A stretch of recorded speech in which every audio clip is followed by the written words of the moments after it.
terrifying grip. Ordinary cops were losing the battle against Overlord's super freaks and mutants. Then, a miracle happened. When I found him, he had no memory of his past. I helped him find an identity and a life. Now we have a fighting chance. Now we have the dragon.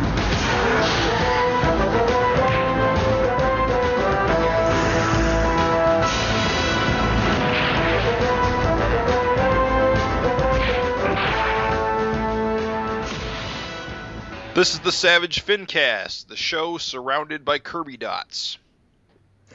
I am Jim Purcell.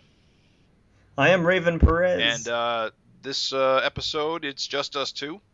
I know all the fangirls are disappointed. Craig's busy creating another Savage Dragon fan. Yeah. There'll be one more next FINcast, I think. So we've got some catching up to do. We are running a little late on this episode to get the review in the can for Savage Dragon 191. Whoops. It's all good. Yep. So let's get right into the Erik Larsen news. Based on multiple Twitter posts from Erik, it looks like the long-awaited Savage Dragon Archives Volume 3 is wrapping up on production. The Savage Dragon Archives are on the black and white. The Savage Dragon Archives, the black and white collections in the vein of the Marvel Essential phone book editions. Right. So far, 2 volumes have been released, covering up to issue 50. Volume 3 was supposed to come out forever ago, which would have collected issues 51 through 75, getting us up to the cutoff point for the Savage World. Last time we had a volume of the Savage Dragon Archives was back in 2007, which, now that I really think about it, is like 6 years ago. Yeah, my God, that was when I graduated college. And I gotta be honest, the second volume of the Savage Dragon Archives was a big help for me getting caught up, because there was a chunk in there I hadn't collected yet, that hadn't been released in trade at the time. And even now, there's a hunk of material between 51 and 75 I have not gotten to read yet. And so so when the Volume 3 comes out, that's going to be awesome. Basically, I kept waiting for Volume 3 to fill the gap instead of picking up the back issues. Yeah.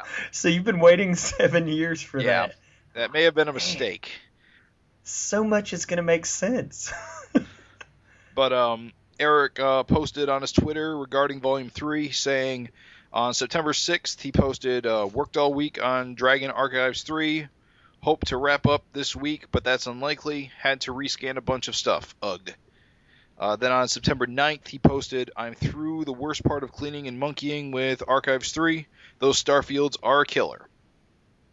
Apparently, the way he does starfields in the inking phase makes reproducing in black and white a big pain in the butt.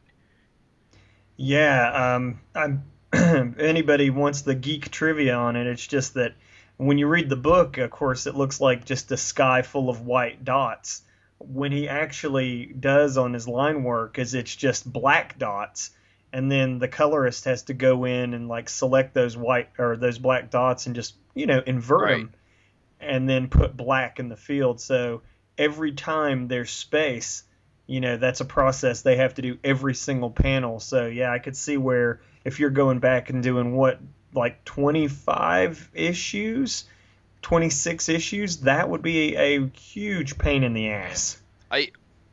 That seems like a very interesting way to do starfields. I mean, it makes some sense because then you don't got to fill in huge black areas. But it does seem like it's an interesting way of doing things. Well, you know what he says on the one thing? It's somebody said, or he was during his art criticisms, somebody's like, well, the colorist can take care of that issue, and he says his reply to that was, well, what if the colorist isn't there to save your ass? Then? Right. So that's I think that's where you get that mentality of creating every single starfield, which I'm sure there's a lot of inking tricks like putting ink on a brush and just flicking the bristles so that it just creates random spatters. Right. There's probably a lot of stuff like that to help it actually go quick. Yeah, that would actually be faster if you just did the splatter effect for the stars in black instead of having to draw in the black and like splatter it with white or something. Because that never works as good. They make white ink, Right. and I guess a lot of people use whiteout instead because white, like paint, you either have to use whiteout or paint, and either one of them kind of sucks. So I could see why he does it. Yeah, and I mean, in with the the digital black. phase, all you gotta do is put a big lasso tool around all your stars and hit the invert button, and you're done. He'll get there. He'll get there. Savage Dragon, it's a book that's still made, a lot of stuff's done by hand. Yeah. There'll be those stars. For all we know, that's how he does it now. We don't know. Who knows? Adam knows. Gavin knows. We don't know. We have We're no the light. We're guessing. chuckleheads hanging out. We talked a lot about those damn stars. At any rate, Volume 1 is going back to press on the collection. Is that right? On the archives? Yeah. There's a little addendum here. It says he responded that, Volume 1 of the archives is going back to press. Which is awesome. Like you said, is a killer way for people to get caught up. They are great deals when they came out. They were like $16 for like 25 issues.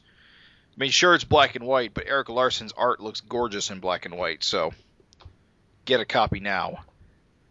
I order you. Buy yours today. The other piece of news we had there was that Frank Fosco is selling the original art to the recent Vanguard backup serial. Fosco's selling off the original art to the Vanguard serial. It ran in the back of Savage Dragon issues from 172 to 184. You don't get covers. There are no covers available, but all of the interior pages are available with the exception of page 2 from the Modem story and the very last page of the series. Rumor has it he was eating a chili dog. Those pages don't exist. Where'd that rumor originate? Just now. Made it up. At any rate, send Frank a private message on the Erik Larsen forum over at the Image Boards if you're interested. Anybody that actually read that stuff, that was some killer Fosco work. There's a lot of great action, huge, tons of characters from like Vanguard's mythos in that stretch of backup. So definitely, if you're into owning original art, jump on it. Yeah. And our third news item, longtime Savage Dragon fan. No, wait. Let me start again. So also let me start over again one more time. So our third bit of news, longtime Savage Dragon fans know Gary is a co-writer of Vanguard and a writer for Image Comics Supreme, Vanguard, and Teenage Mutant Ninja Turtles. Gary is also well known for his creator-owned line of comics, including the Megaton Anthology and Big Bang Comics. Gary has recently created a blog in which he discusses his past 30 years in the business. It can be found at bigbangcomics.com and gets blog updates on. Oh, you can get blog updates on Twitter at Big Bang Comics 1. That's Big Bang Comics number 1. Yeah, that's sweet. I love how so many of these guys are taking advantage of all the different networking, different things to make themselves so accessible. Yeah, I gotta say the social revolution that the internet has provided gives a lot of these more niche creators much more outlet than maybe once before. So it's good that more of them are getting involved with this stuff. Oh yeah, I mean back in the Wizard magazine type days, the most you just seen from a guy, that wasn't like an Image founding father or something would have been like maybe a little blurb, like a paragraph or something. Nowadays, 30 years of experience, it doesn't matter who you are, you're going to learn something. So absolutely, it's cool, it's good, it's glad that it's happening. Definitely check it out. What time is it? Well, Jim? I guess it's time for trivia time. I had actually written a jingle for trivia Did time. you really write a jingle, or is it nothing? No, I was going to sing it, but I decided that was super lame because my voice is so terrible. Just know, it's in the can. One day, I think we'll save that for our 100th FINcast. Okay, will do. I'll write in that slot in the Put it on the grease board. We'll get it. But this, for now, you'll just have to do with this humble introduction of its trivia time. So it's been a couple months since we asked this last question, so let's just remind the audience what it was. Last episode's question, or 2 episodes ago's question, name the issues in which Mako, real name Lou Drum, appears as his normal human self. We got a couple of answers. Our first one is from our friend of the show and Savage Dragon editor Gavin Higginbotham, who of course is ineligible for any prizes. Being the author of the Savage Dragon wiki, that kind of makes you ineligible for trivia. You don't get to play. You get to play, you don't get to win. But Gavin writes, Mako is human in issue 75 after he is negated by the Negabomb, and he was also in 172 when Galen temporarily depowered him, which of course, also, I don't have that variant. Bah. I don't have that variant. What variant? Probably, what is Gavin talking about? Maybe, does he mean, was it like Mako human on the cover? I don't think that's the case. Oh, you know what he's talking about? He's talking about the prize for this episode, which is the Chris G. Savage Dragon 183 variant cover. So he is totally butthurt about not being able to win it. That's what he's talking about. You know, I could see his rage. Oh, I could too. Yeah. Because that man, he's kind of like, he's got it all. He's got like a Batcave going of Savage Dragon merchandise. Yeah, I'm surprised he doesn't have that. I feel like I have that figure. I have it. It was the one they stuck in my pull box, so I guess I got lucky. See, what's sad, Gavin, is here in America, they pave bird cages with that variant. It's that plentiful. It's really cruel, in a way. No, the other response, it's not that. It's not like that at all. It is a rare variant. Christopher Jones wrote, Howdy guys, after painstakingly flipping through every Dragon and related comic I own, my answer to the number of times Mako appears in human form is 2. The issues specifically are Savage Dragon 75 and Savage Dragon 172 in the Vanguard backup. This was a fun romp through time, as I haven't read through the earlier issues in quite some time, plus seeing Mako in the Teenage Mutant Ninja Turtle books were good memories relived as well. Thank you for the contest. Keep making great shows. Chris putting in some work. Well, thank you also for your response. We appreciate the hell out of it. And we got another response from Nicholas Grayson, who wrote, I'm probably too late for my guess, but here goes. Mako got depowered by the SOS Negabomb in 75, and much later by former Etherian Galen in 172. I included a picture of both issues as proof. Here's some trivia. He has trivia for us. He says, here's some trivia for you. In looking through my old issues for the answer, it seems that Savage Dragon has only gone toe-to-toe with Mako 3 times in the original mini, and it... Oh, no. Let me start over again. I'm sorry. It seems that Savage Dragon has gone toe-to-toe with Mako 3 times in the original mini and the ongoing series. Issue 24, after Dragon's been beaten up by the Fiend, and Mako nearly kills him. 112, where the fight ends abruptly once Mako accidentally squishes Dart.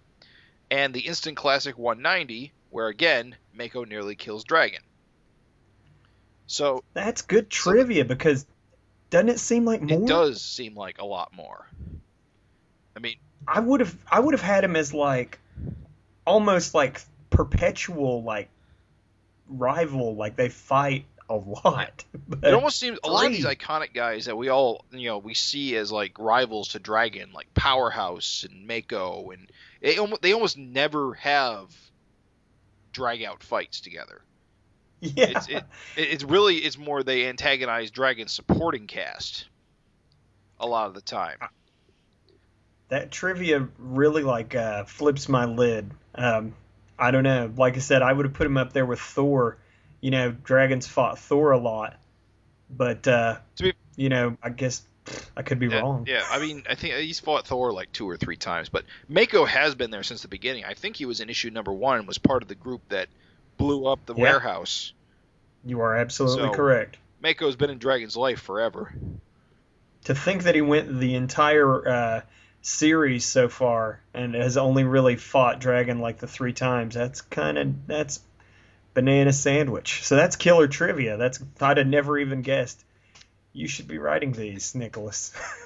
So the winner pulled from a hat that Craig pulled from a hat for us is Christopher Jones, and of course we'll be receiving the Chris G Savage Dragon 183 variant. So Chris, if you're hearing this, drop us an email and with your address, and we will get that off to you. We guarantee that it did not come from the bottom of a bird cage. It's a clean one. It's a clean one. So this episode's question, which is another Mako related question, because Mako is in our hearts and minds. He's gone but not forgotten. Ooh, spoiler.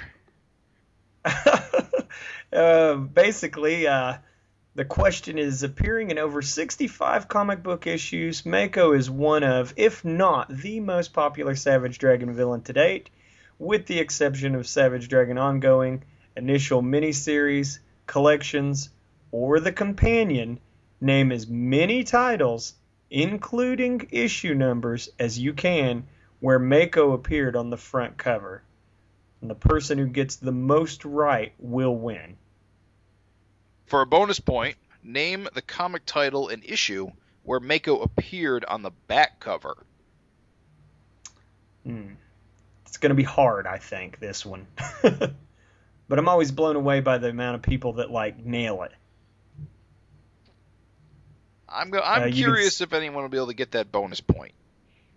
I'm going to say, I'm laying it down. I'm going to Babe Ruth this one and say no. I'm calling it now. No one's going to get that one. Except Gavin. And just a reminder, this is titles excluding the Savage Dragon Ongoing miniseries, collected editions, or the Savage Dragon Companion. Everything except those. So get your eyeballs on and dig through those back issues. Do a little homework, because it's not so obvious, this one. You can send your responses to SAVAGEFINcast@gmail.com, and we will sing your praises on the next episode of the Fincast. Not literally sing, only figuratively sing. Not me. You don't know, Jim might have a voice coach in the wings. And of course, one winner will be chosen of all the correct entries and get their choice of whether a copy of the digest version of Savage Dragon 190 or the Flying Color Store comic variant of Savage Dragon 165. So you'll have your choice of variant editions. The winner will. Sweet. And if you haven't had a digest version of Savage Dragon 190, it's sweet! I didn't get to give my praise on it last time, but I'm just going to say I absolutely loved it. And then I'll let it go. So yeah, send in those emails. So, I think we've got a doozy of an issue to talk about today. I'll say. We all thought 190 was a doozy, but this is the doozy. The whole doozy. It's like they pulled the doozy factory apart, re-engineered everything, and created the ultimate of doozies. We can't run that one any further into the ground. No, it blew my damn mind, because I don't know. He's been on a roll lately, but I just didn't see what this little issue had coming. Yeah, this issue does some wacky things, so we should get right on to it. Of course, the cover, which I believe we talked about when it was first released several months ago, of course, has got the Dread Knight armor, Dragon, and what's her name? Quick. Lorella. The one of the dragon people, the primary one that dragons had relationships with, intercourse with. Okay, just cut right to the chase. He nailed her. Pretty quick, too. He's like, hey, how you doing? Hey, how's it going? What? Let's go for a roll. I used to be Kerr. What's up? No, see, it was cool, too, because this cover, we all thought that was your ass. Well, that's the thing, of course. I think that when Erik drew this cover, it was supposed to be your ass. But as we know, your ass is grass. Yeah. 2 issues ago, but I think Erik said somewhere online that basically when he wrote the ending of 189, he decided at that point to kill your ass. God damn it, that name is so versatile. I love it. No, yeah, he killed him, and but he wrote and drew that after he solicited this cover. So I find that kind of interesting. It's one because he does these covers so far in advance. It's amazing the fly by your seat of the pants, the way he can change it up, because you got to do these to solicit in Diamond 2 months in advance. So when he's writing like with that much guesswork, it's kind of crazy to put like a cover out there and be like, okay, it's gonna be him fighting your ass, and then boom, change it. Like, I wonder if he regrets putting Dread Knight on the cover now. Or I probably not. He probably doesn't regret it, but it probably made things a tad more complicated than he originally had intended. Pulled it off like a pro. He did, though, because it all flows naturally. It worked out. I got to ask, flipping on into the book, what is a slam piece? Don't tell me this is on the credits page? Yeah. I don't actually have the credits page. Oh, okay. Josh Accord's his little jab, his issue by issue jab is he's the slam piece. I'm ignorant. I don't know what it is. The slam piece? All one word, all lowercase. Slam piece. I have not heard that phrase lately, or ever. You know what? Google it, someone out there, and send us, or no, don't Google it. Tell us what you think it is. Anyone you would never marry or date, but would fuck into the Andromeda Galaxy. As per the UrbanDictionary.com. Good Lord. Yeah, well, he did give a good interview. The term is popular in Canada. In Canada? Those crazy Canucks? Good Lord, I'm going to have to work that into my regular vocabulary.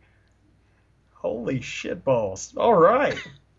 So we start off this issue with a baby screaming to the top of its lung, waking up poor Malcolm. Basically, he's got his new living situation where his ex-girlfriend Tiara has moved back in with their baby. And, as you can imagine, that kind of sucks. A little bit, I'm sure. Yeah. I didn't. When last issue when Frank Jr. and Tiara decided they were going to move in with Mrs. Darling, I didn't realize how absolutely awkward that situation must be for Malcolm.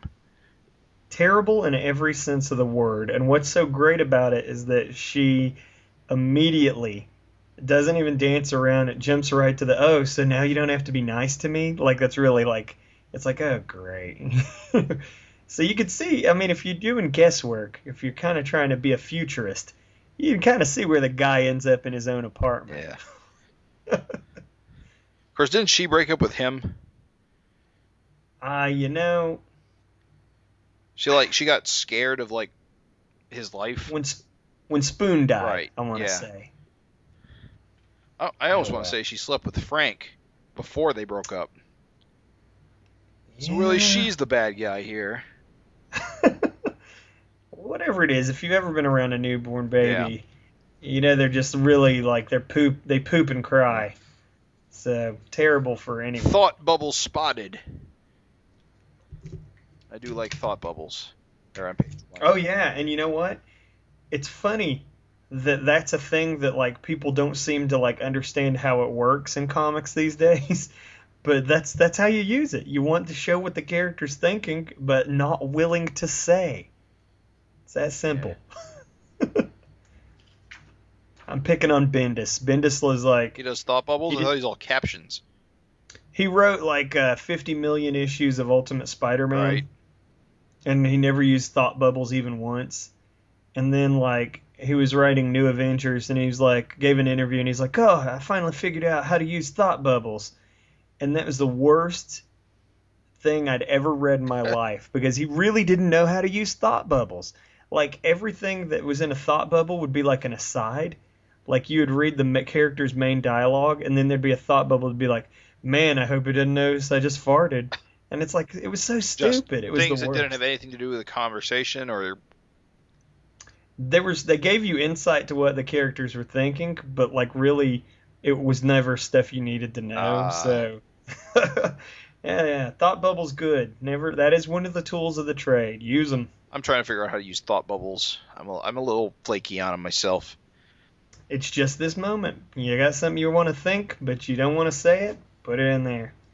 So I like this next part. Blew my mind. yeah, you turn the page and all of a sudden we're in space. Not only are we in space, it's Virus. I didn't see that You coming. didn't see Virus coming back? I didn't see that at all. Oh. Well, I mean, yeah. I don't know. Did you? I kind of thought that Virus was still kicking around in a test tube somewhere, and I suppose it makes sense that I don't know. I guess I didn't really think about him after the dragon got fixed. I just stopped thinking about Virus as still being around. Me too. Yeah, I wrote him off. I was like, oh well, they got rid of him. Yeah, they pulled him apart or they disposed of him because he was dangerous. But apparently he was stuck in a test tube this whole time. Of course, the main spaceship, mothership, was destroyed a bunch of issues ago. So if he was still around, you'd assume he was destroyed. But apparently he's been on in this little pod ship, which is got a very interesting spaceship design. It's definitely got a lot of callbacks to the main mothership. I like that. We finally figure out that the big glowing orange ball is definitely a ship drive of some kind because it's in the back. Exactly. And you know, I do want to say we'll just add it later, or we don't even have to touch on it later. Is that the reason that Virus is around was that she collects DNA samples or whatever. Right, it's the genetic like lineage of their people. They're like all kept together in like a single lab, and she basically rescued all of it, and Virus was a part of it. Apparently some dope thought to include Virus. I mean, that's these people. No wonder they all died. I gotta say though, the perspective on this ship is a little bit screwy, because you see the ship and there's like a hole where Virus broke out and he's crawling across the top of it. He looks like he's like a story tall, I guess. He just, I mean, then we get to the next page and they're running through the ship and it seems like there's like a couple rooms. And it doesn't seem like the rooms can fit in the size of ship based on Virus's proportions. I'll agree with you. It sort of seems like he is huge, and then it actually seems like he's normal and the ship is small. Right. But then once you get to the sequence, it's clearly a much bigger ship than it looked. I guess I'm okay with it. I didn't really think about it, but yeah, you're totally right. Lorena here, she's flying the ship, and you can see her in the cockpit. And then as the scene goes on, she runs into this back room with a teleporter, and then Virus enters that room, and he's like small in a big room. And just based on the size of the ship in the first panel, that room just seems like it couldn't exist in the space that you're seeing. So, a little bit weird perspective-wise, but, it's still very cool visually. Yeah, and I love the design of the ship. I mean, I think really it's one of those like tough calls, because do you make like Virus small on the page climbing up a big ship, or I realize kind of like, just to get that cool image of Virus climbing up the ship, you had to do it that way. But then in order to have there be anywhere for her to go, you had to have the ship be a little bit bigger than how it looks. So it's kind of like one of those tough call situations. Like, what do you do? So I don't know. I'm okay with it, but yeah, I'll agree with you. And then Virus's return is short-lived as he is dropped into a sun. And you gotta wonder, like, given now that you see how damn resilient he is, that he can like apparently just erupt out of a test tube of his own will. You gotta wonder, is he really destroyed? We don't know. Will his daughter ever get her braces? Yeah. It's kind of unfortunate he never says anything. I mean, Virus is kind of cool, just the random things he would spout from all the people he ate. It was funny to do this entire sequence silent. That's true. There weren't like any Wakums or Rams or anything like that. I liked it the first time I read it. Well, in space, no one can hear you, Karam. Cradoom. So, yeah, I mean, I don't know. I guess you're right. I still dig it, though. I dig it because it just goes so fast. Yeah. It's just Boomy's there, Boomy's tearing the place up, Boomy's in his sun. Yeah, and also, too, it's like, we, like, I guess for the cover is a spoiler alert, but you're not exactly sure what happened when he comes in and just sees that she's gone. I mean, you assume that she got away, but Right. you're not quite sure how. So it's to have no words is good. Yeah. It definitely adds a little bit of mystery to the whole thing. Here's my favorite couple on the next page, and this is a great nod to the Chosen One power that we love to, the neglected Chosen One power we love, Super Aim. Super Aim. It's hell on carnivals. All those milk bottles better watch out. you know that carny. You ever been to like a state fair? Oh, a few. You know that carny was like cursing the day. Those prizes don't leave those booths. No. You're not supposed to win those big teddy bears, and that looks like Mickey Mouse. And a Kermit. Mickey, yep, Mickey and Kermit and a glum head. I want to feel like the dude by her sock is someone, but I don't know. It's just not. I'm not sure. I can't quite place him. I gotta say, I did kind of go down the pile and just see all the real references and stuff, because there's actually a lot of detail in this pile of stuffed dolls, which I like. There's Guy and Duder for sure. Oh, yep, that's a little the guy's head with one single hair coming off. Mm-hmm. Yep, you're right.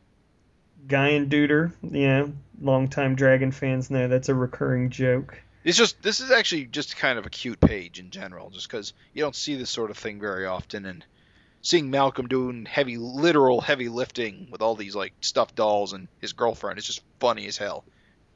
But also too, the subtle thing of oh wait, no, I'm totally wrong. The subtle thing of that she drives because she's grown up with the driver's license.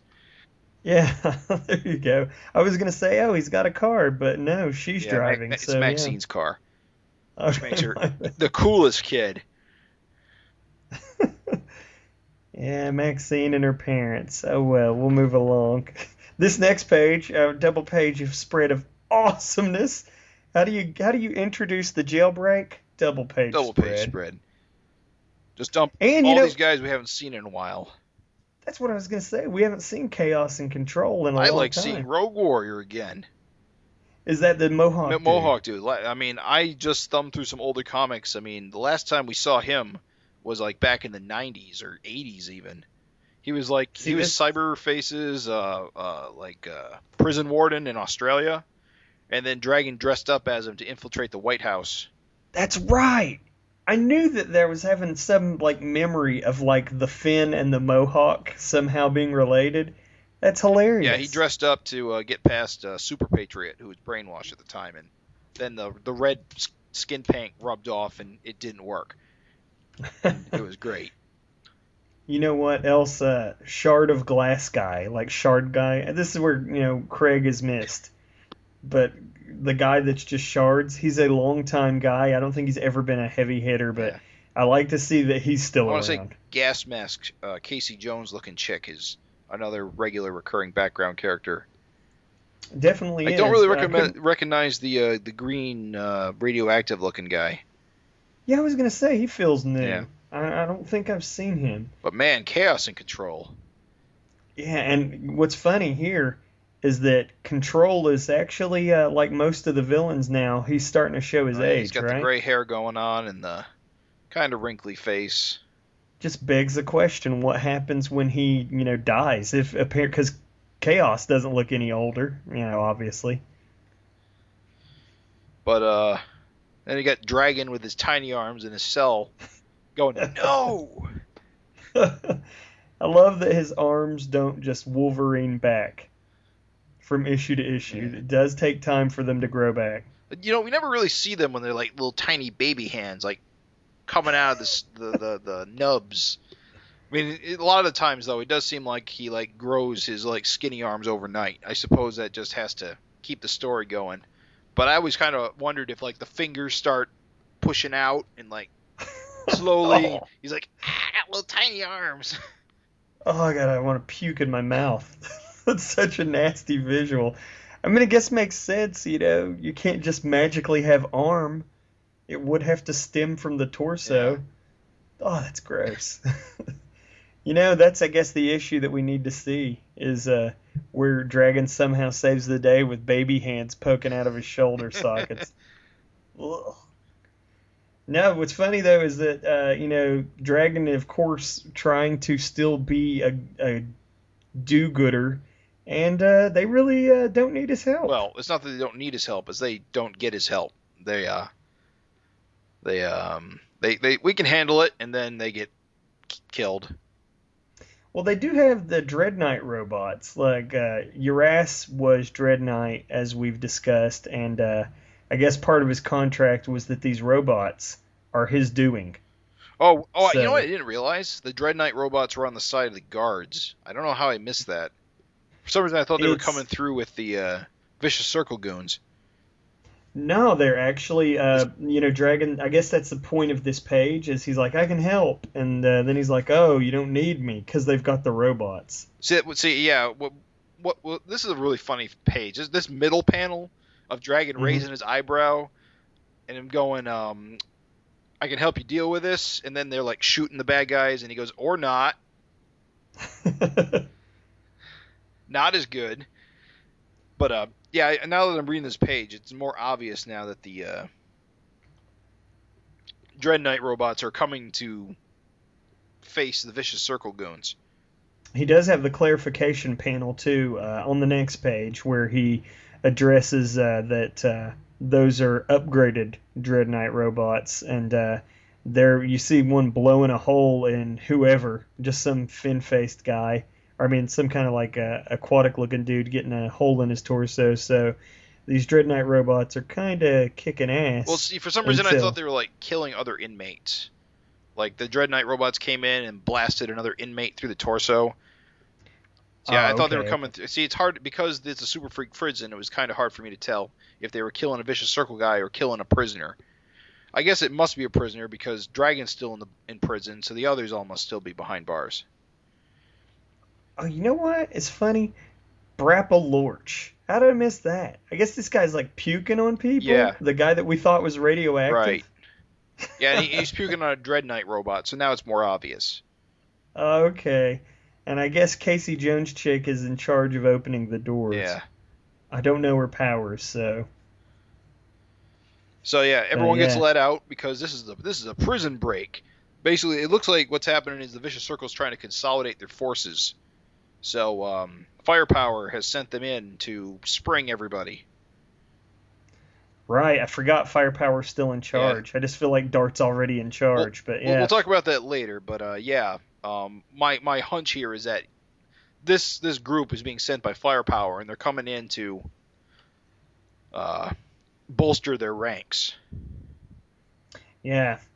So, because, I mean, there were a damn lot of them put away. I mean, a lot of big-name dudes, you know, Mako was in there, so... I mean, plus, too, I mean, you got to think Dart's been going through Vicious Circle guys like, you know, Lawnmower through grass, so he probably needs more people, you know? So, actually, the timing of the jailbreak makes perfect sense. But before Dragon can get involved, the Dread Knight shows up. Of course, it's not really Dread Knight, but it's your ass's assistant, whose name escapes me. We'll call him Smithers. No, I for some reason I'm forgetting his name, but he is your ass's assistant, the little, like, oh, you know, they don't say his name here. They don't. I was just thumbing through real quick, and I couldn't find his name. But we know who he is. He's the butler type guy that was carrying on his... You got to think Dragon's like, damn it, I just regrew that. And then he loses a foot, too. He gets his shoulder blasted out by the Dread Knight's arrival, and he immediately gets his foot blown off. Dragon always goes to pieces. I think that's what I love most about him when he gets into fights, is that he has the upper hand, like, for a second, then all of a sudden he's just a torso. Yeah. And then he, like, still wins or doesn't lose. He's really getting his ass handed to him, and I guess it's important to notice, too, I mean, people might not necessarily know Dread Knight, but, like, this is the same kind of armor the Overlord's armor was based off of. Right, it's like a prototype of Overlord's armor. So this is some kick-ass equipment. Yeah, he's got the hand blast that basically just incinerates everything. And he's strong. But the fight gets kind of cut short when Lorella shows up, teleporting in. Yeah, she made it. So apparently she zapped in off the escape ship. Yep. It's an awesome page, it's just cool. And of course, Dread Knight had no idea this was happening. What's going on? So he's like, "What is this? What's going on?"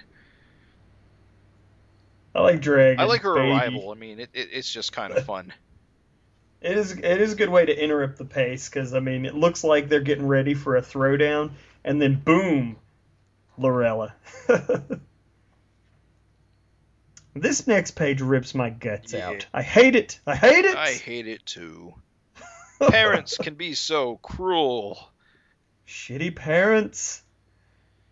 Yeah. So basically, the gist is that it had been more than hinted that Maxine's parents think Malcolm sucks. Because he is not Chinese enough. He's also a kid still. They don't like him for a bunch of reasons. Yeah, superheroes. Some of them valid, some of them not. Yeah, superheroes don't have good careers, and I think they want her to have someone that will take care of her. A little stability in her life. Yeah, they were sad as it's probably really what's for the best, but still, it hardcore sucks. Yeah, it's kind of sad. I mean, Malcolm's got tears running down his face. I mean, he's obviously really banged up over this. Which is funny because, if you go back and remember how he hooked up with her, it was just a suggestion, right? Right. It's like he was oblivious to her, basically. Yeah. One of Angel's friends. Angel was like, "She really likes you. You should ask her out." And he's like, "Hey, you want to go out with me?" Angel says you like me. She's like, "Okay." But now you can tell that they really care for each other now. So it sucks because really, the problem she has with him, it's nothing he can do anything about. He can't punch it. Yeah. He got a car. He said he'd marry her. But you're never gonna be Chinese. You're never not gonna be a green guy with a fin on his head. It's just not gonna work out for you. It's kind of rough for him. Yeah, it'll be interesting to see where that goes because we know she doesn't leave. She's on that cover, so. Well, that's a good point. I don't know why I was like. Not the last time we'll see her. I was snot reading this one. Why? No, I do like them as a couple. I think it's kind of like when you see Peter Parker and Gwen Stacy and Mary Jane and stuff. You want to root for that teenage romance. Yeah. So hopefully something else will happen. And then we flip the page and bazak! Yay, space guns! I do love me some laser guns, especially when they have lightning bolt stickers on them. I know, isn't that so sick? It is the sickest. It was the same Flash Gordon gun that Dragon had on the cover when it was revealed that he came back. Right. So it's cool to see it in use. It's nice to see someone else using it. Yeah. Apparently he's rubbed off a little. Yeah, just a touch. She still had her weapon set to stun though, right? Because it only breaks through his armor, but I think his armor is supposed to be really tough, so the weapon's really powerful, but he still manages to survive the first blast. But then Dragon puts it into that real quick. Even with his gimpy arm. What? He pulls a Mortal Kombat. I mean, she was just aiming center mass, and she's still freaked out that he killed him. She's like, you killed him. I don't know. It was awesome to see him get waxed, get killed so quick. Yeah, well, that's one of the things about this book is that no one is safe ever, and the way they die is never the way you think it can go. And really, it's funny because I know I quasi spoiled it earlier, but the big loss in this issue wasn't Dread Knight, but really, if you think about it, this is curtains for the Dread Knight character. Oh yeah. Well, his armor's still semi-intact, so we'll see if that ever crops up again. But I'm pretty sure this should be the end of the Dread Knight character too. Who is a long-running? He's been in the book a while. I mean, he was Dread Knight himself was introduced back during the SOS days. Of course, in that universe, I believe Winston Urass had died inside his armor, and his armor was running autonomously, causing trouble. It's only in the Savage world where he's still alive to cause trouble politically for Dragon. But it's kind of cool because, I mean, we've talked about it until people are sick of hearing about it, but it's really awesome because it's Dragon kind of scratching old foes off the list, you know? I mean, it's not like, I don't know, it's not like there's going to be a new 52 where you get to see all these dudes just popping back into action. I mean, Dread Knight's dead. Well, so is his damn assistant's dead. Speaking of characters being bumped off that we've seen for a while, I mean, we've got Imposter here. Oh, and we've got Gateway, who are both characters who have been around since the original universe. I mean, Imposter was Mendoza for a while there. That was his big thing. And I think, wasn't he killed? Didn't he impersonate Jennifer and then get incinerated by Overlord? He was also Bush. He was also, yes, in the Savage world, he was pretending to be George Bush there for a while. Yeah. So, but we hadn't seen him in a long time, and I had actually thought when Jennifer came back that it was going to be Imposter again. Oh, you mean the last time she came back when it was Mutation? Yeah, when it was Mutation. So it's kind of cool to see him come back up because I was like, oh yeah, I had actually been thinking of Imposter since that. So that happened recently, put him in my mind, and then here he is. I don't know. You said who's this dorky looking guy in red? Yeah. Yeah, do not know. I think he's probably new. Oh, it's so terrible. Yeah. He looks like Lloyd Christmas. But they are here specifically to spring Mako because Firepower needs all the muscle he can get. And as we discussed, Mako is a heavy hitter. Oh, yes. The heaviest. But before they can get to the portal, surprise guest star. Dart Allison is returned, who then promptly cuts Imposter's head off and bike shorts. It's got to think, how lucky is Mako? Because look how big his damn head is. And that, sword swing cuts both their heads off. But he's okay. I guess he ducked. Yeah, he ducked, or he was slouched over because he's still injured. So they were, he was just dead. He just had his head down. Oh, yeah, look at the panel from the previous page. Yeah. That's exactly what it was. Okay, yep, you're right. It's just, this is the big confrontation because I don't believe Allison and Mako have run into each other either recently or ever. And, of course, Mako is responsible for the death of her aunt. The original Dart. And, of course, Mako is going to, Allison looks so much like Jill. He's at first he's confused. But he springs right into action, though, after, I guess, his allies are killed. So that's, But he goes and bites the wrong hand. And I just want to say it is, too, kind of cool because we have seen this new Dart be such a badass and so strong as a character, but she clearly has some psychological, issue here with Mako because he took out the original Dart. So, it's cool to see this character be phased at all. Yeah, I mean, this whole page is very interesting because she comes in all confident and she misses Mako, and so he has the opportunity to strike, and it freaks her out. And then he gets his mouth around her. Now, did you for a moment think she was going to lose her arm? Hell yes. Absolutely. I was like, oh man, because the page leaves you on the cliffhanger. Of course, the worst part is which arm he bit onto. Oh, and in a panel right before it, you can see what she's got in her hand. So you got to wonder how are they going to get out of this? Unfortunately, we have to wait because we got to go back to seeing Thunderhead. What's he up to? He's doing good. He's washing dishes. You got to think. I don't know. Every time Mako, it's funny Mako is so important in this. Every time Mako is the biggest crybaby about not being able to do anything, where do all the other antisocial freaks hide? In the dish room. Yeah, it's good to see Thunderhead walking again. He's wearing leg braces now. I'm a little confused on how paralyzed he actually is, because I thought he was like paralyzed. I wasn't aware you could just wear leg braces and still get around like that.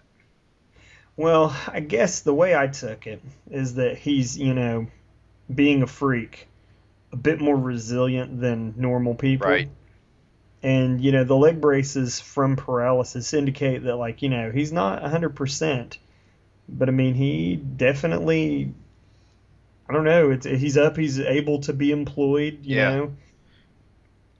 This guy, it's funny because this poor character, he just wants to be a normal part of society. So, hopefully this will work out for him. Yeah. Malcolm's phone is dead. Yeah, that's why he's not at the prison helping out, is that apparently his phone's dead and he hasn't heard a thing about it yet. Best superhero in Chicago. It's great, though, because, I mean, everybody owns a cell phone knows. In TV shows, it always rings conveniently just when you need it. It's cool to see it in there, be like, oh, yeah, my phone's dead. What's up? Light the dragon signal. Yeah. So Malcolm's on his way, and then we turn the page again, and we get the sadness. Damn! It's okay. Now, once there was one Mako, now there's two.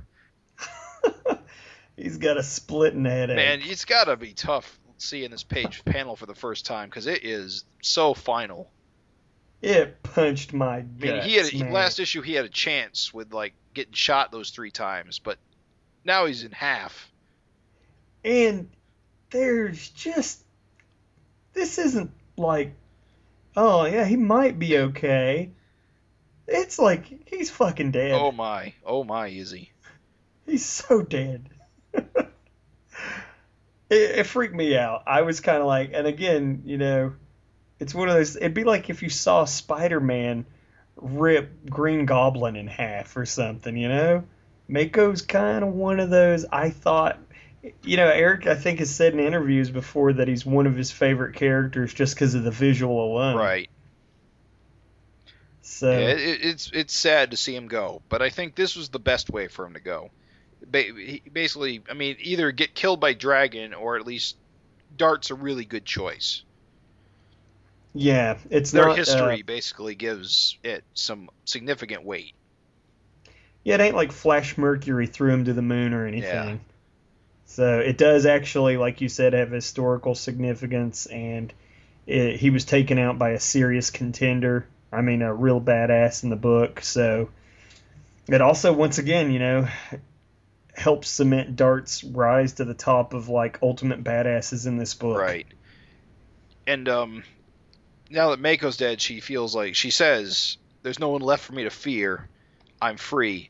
And then she says, the hunt's almost over, just one more to kill, and the vicious circle is mine. And so then we see in the next page that she's ducked through this portal that Gateway is open, because that's how they got into the prison. Is Gateway, whose power is to make portals, has opened a gateway into the prison, so all the vicious circle goons could get in.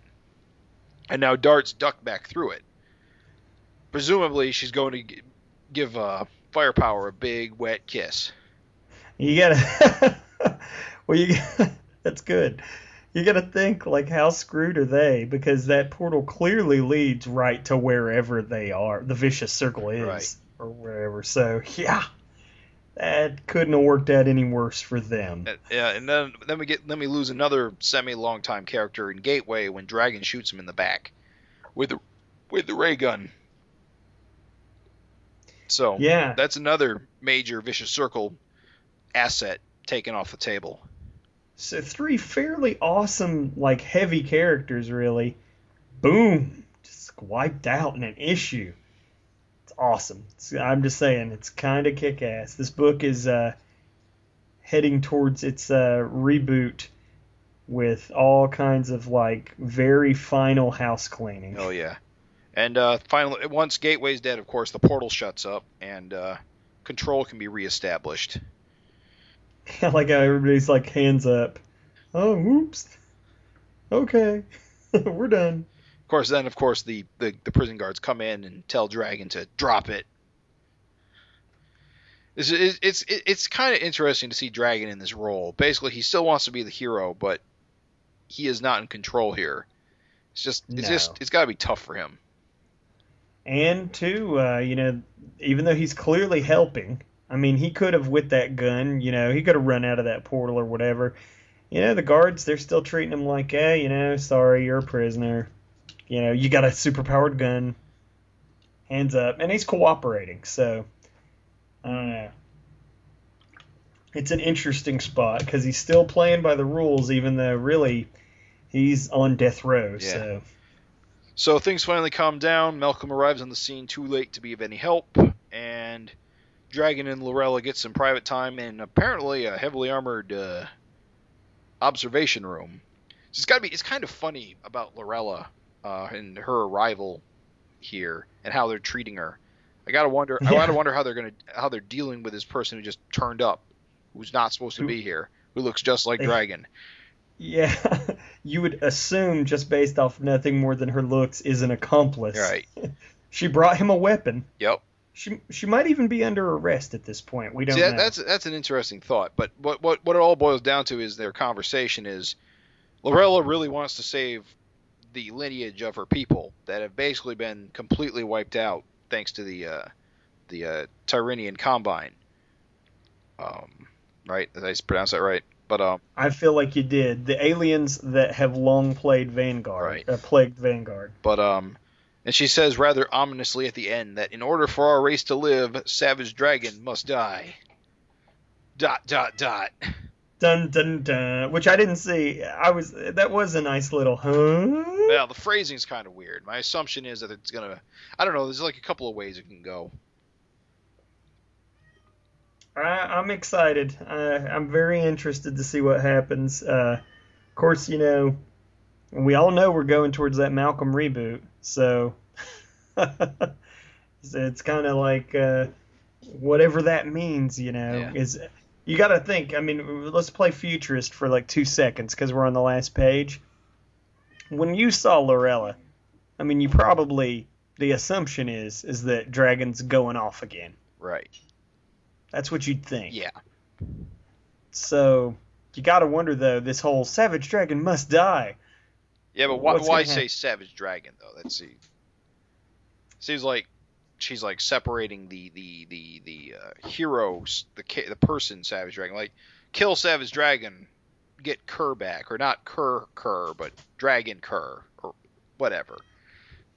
I'm with you. But, I actually was kind of thinking she was coming to shoot him in the head for all the crap he put them through. You thought she was just on she was pissed that everyone got lone revenge mission? Well, no, she said for the stay alive until I get there. The survival of our species counts on it. Yeah, stay alive till I can get there and kill you myself. Jerk off. Well, abandon us to the hostile environments of space. Yeah, but he's not. Clearly, she has a game plan of some sort. So it'll be interesting. I'm just curious. She doesn't appear to have any technology on her. She doesn't. We know that they have the ability to teleport, but that was on the ship. The ship's gone, right? Exactly. So you kind of got to wonder, like. Well, plus too, I mean, think about it. If the ship had all the genetic material, and the ship's in the sun, so, what the hell? I don't know. There's a lot of, who knows? Right now, I'm just like, I don't know. It could go any way. It's a great ending. It's a good ending. It is. It makes me want to read the next issue. The next exciting issue. Yeah, which is going to be a big one because that's the big ending before the relaunch. Oh, yes. So, very, very excited. So much is going to be happening. I suppose the backup has been discussed. We talked a lot about it last episode when we got to talk with Scott James. So, you weren't here, so what did you think? I liked it. I liked it a whole lot. It was beautiful. Absolutely beautiful. Scott James kicks ass as an artist, and there's, kick-ass action, great coloring. This one is funny. All the jokes hit in just the right way. Yep. I know we picked on the last one. We were like, oh, it fell flat. This one kicked butt. It was funny. And, killer art, fantastic coloring, good jokes. And also it seemed to have a bit of exposition to bring you up to speed on characters and stuff. Yeah, so, it did resolve a few, like, dangling characters that, ancillary characters, like, what's her name? I forget her name. The woman, Amanda Mills. Is that it? Yeah, I think so. That stalker dragon of stars from a while back. Yeah, it's good. This was a killer backup. I would love to see him do more. I really hope that we get to see him do more backups. So, absolutely 9 out of. I mean, not 9. What am I saying? I was gonna say 9 out of 9. Why not say 10 out of 10? 11 out of 12. This is 15 out of 15.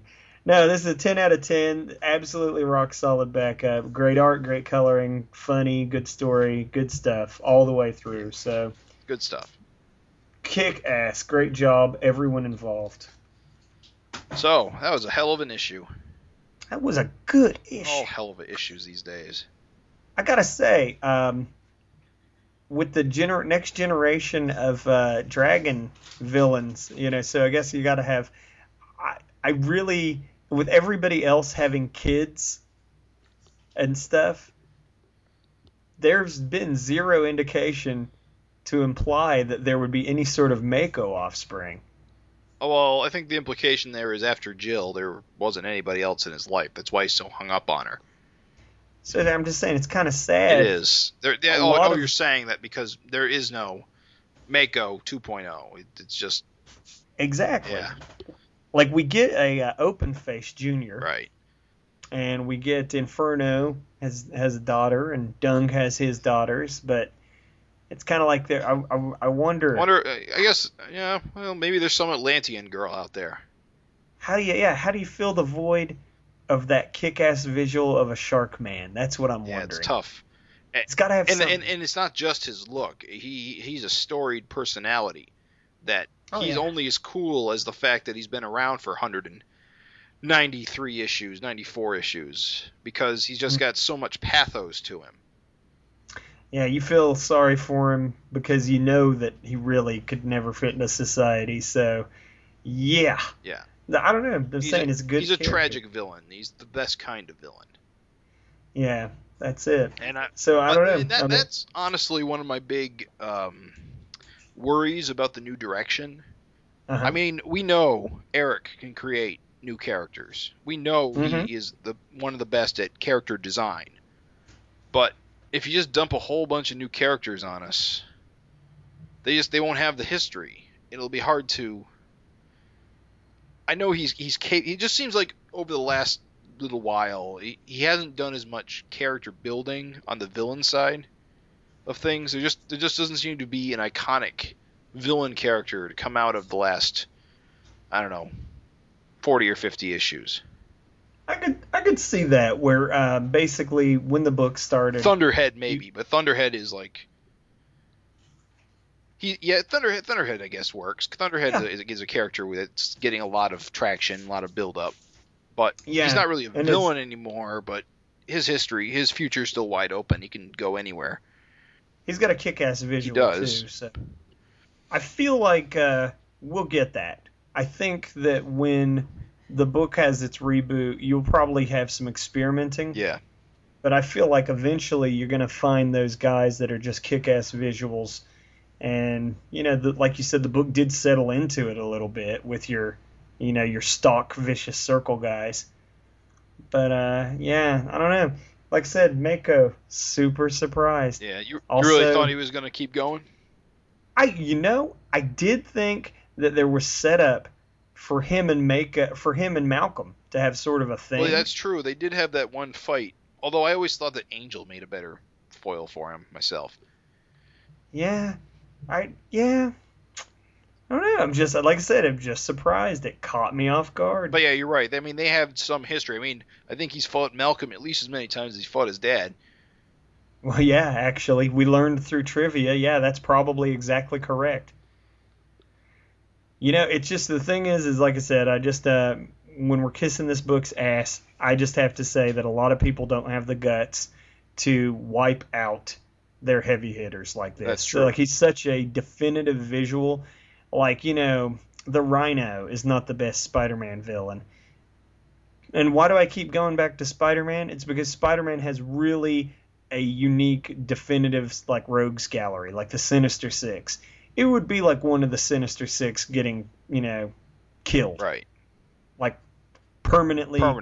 Which We don't have a Doc Ock anymore. Yeah. So, well, yeah. I guess they do. Be like if Doc Ock grew old and then put his brain in Spider-Man's body. And well, is it time to talk about the solicitation for 192? That's a really good idea, Raven. Oh, man. Like magic. I just wanted to say that issue 192 is coming, and its solicitation says it is called The Last Walk. For 21 years, Savage Dragon has been fighting the good fight. Now, that fight comes to its end. Dun dun dun. Dun dun dun. So, it's, I guess, the last issue, and we all know 192 is the last issue before Malcolm's obviously the big reboot, you know. Takeover. Issue 1 in a bold new direction, so. Issue 193 in a bold new direction. I'm just assuming that this will be our Breaking Bad style finale. Oh, I haven't seen any of Breaking Bad. I wouldn't spoil it for the world. But I will say there's a lot of implications online that apparently was pretty heavy. It was very satisfying. I see. But the main thing is also very final. Gotcha. Roger Dodger, wink. You like closure? You got it, mister. So I'm thinking I don't want to build up my expectations too high for 192, but at this moment I think it's going to be the best thing I've ever seen in any form of entertainment ever. That's no pressure. Got your expectations set. You know what you want. Got the bar achievable. Oh Lord. Oh, so it's going to be good. It is. I'm looking forward to it. And I am definitely looking forward to it too. I do hope it's out in the next couple of weeks. Ought to be. Should be. So did we do? We did an hour. We did. I think we did pretty well. It's good. We don't need that Craig Olsen kid. Nope. Keep this lean and mean. 2-man team with a rhyming scheme. Oh, jeez. No, Raven. No. I'm sorry. All right, I think that's it. So, this has been the Savage FINcast, signing out. Cats and kittens, thanks for listening. Speaking of cats, I think I could hear yours in the background. He's a bastard. I'm sorry. The Savage FINcast is hosted by the Gutter Trash Podcast Network, which can be found at guttertrash.net. The Savage FINcast is proud to be members of the Comic Addiction family of podcasts and the Comics Podcast Network, which can be found at comicaddiction.net and comicspodcast.com.